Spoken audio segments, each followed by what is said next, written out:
Horrific images were plastered all over the media when Israeli communities along the Gaza border came under attack on October 7th.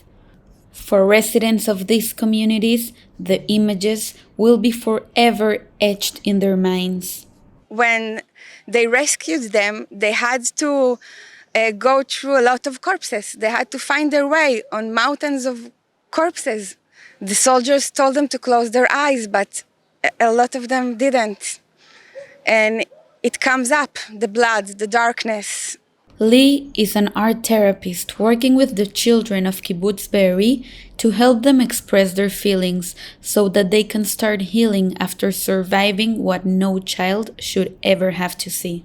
Every time a kid wants to talk, wants to make art, I can find a corner in the hotel, open my suitcase, and they can create.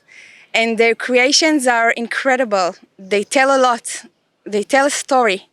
And something inside them is set free when they're telling that story. Some of them, it's the only media they can talk through. There's one painting that a girl just colored her whole hand in red, and she had a lot of colors in front of her. And she started painting her whole hand in red, and when she finished, she took a blank canvas and just marked the hand there. A red, I think even bloody hand. Another girl asked for a lot of colors, so I brought her like 20 different kinds of colors, glow-in-the-dark colors, and she took only the black color and painted the whole canvas black. Not only children are having a hard time expressing their experiences, adults are also explaining through art what their words cannot. I don't think there are words in any language to explain what happened, to describe what happened. But emotionally, I don't know, it's like yelling, it's something like that, whether it could be seen in art or not, but it's an earthquake. Elena Dan and Gennady Skorsev are two artists from Kibbutz Be'eri. They too are painting out their trauma. The whole situation is nonsense. Something that could never happen happened, and it's still brain doesn't agree to take it. You wake him up in the morning, it's impossible, it's just bad dream. It's even hard to cry, because how can the mind perceive this cruelty?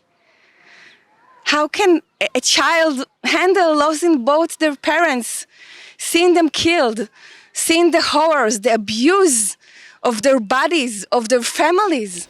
Kibbutz Be'eri's community suffered unimaginable horrors on October 7th. Many are finding it difficult to tell their stories. Art is the unspoken language where kids and adults can express suppressed feelings. First of all, it's a language they speak. So they can tell the story without telling the story. Art is everything. It's like breathing in a way, natural breathing. When I sit with a group of children, even one child, they talk. They paint and then talk. They like, can I get the pink color? And then they say, do you know my house got burned down yesterday and everything I have? Can you see the heart I just painted? Isn't it beautiful? Do you know my father died on Saturday? They open up to art and they talk to me, and then I can talk to them about it and see how they're doing, how they're sleeping, how they're eating, what they need.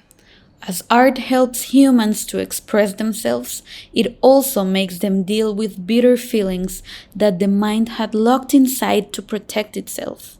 And it became much harder because it looked like my feelings were squeezed and frozen inside. It went out. It's even harder, but it became even more complicated because the gates are open and I'm taken by it. Adults manage to better understand what is happening inside their minds, but children have no tools to deal with such an overwhelming experience. Some kids are dissociated from what they're feeling. They're like, I'm sorry to say, like a zombie. Because again, it's so cruel. It's so cruel. The mind cannot capture what happens. It's a massacre. Those children experience a massacre. So we can see a variety of responses. Some children don't want to eat, don't want to leave their mother, don't want to leave their room. Some children act angry. They want to throw stuff. They're angry at the world. This is a community that has faced various insecure situations, but none like this. For a long time, we've been suffering from what happens around us, rockets, and somehow we're already used to that. But what happened this time was a disaster. There was Holocaust already. And now this again, another Holocaust. Just stop hatred. From the Dead Sea, this is Debbie Monblatt reporting for the Media Line.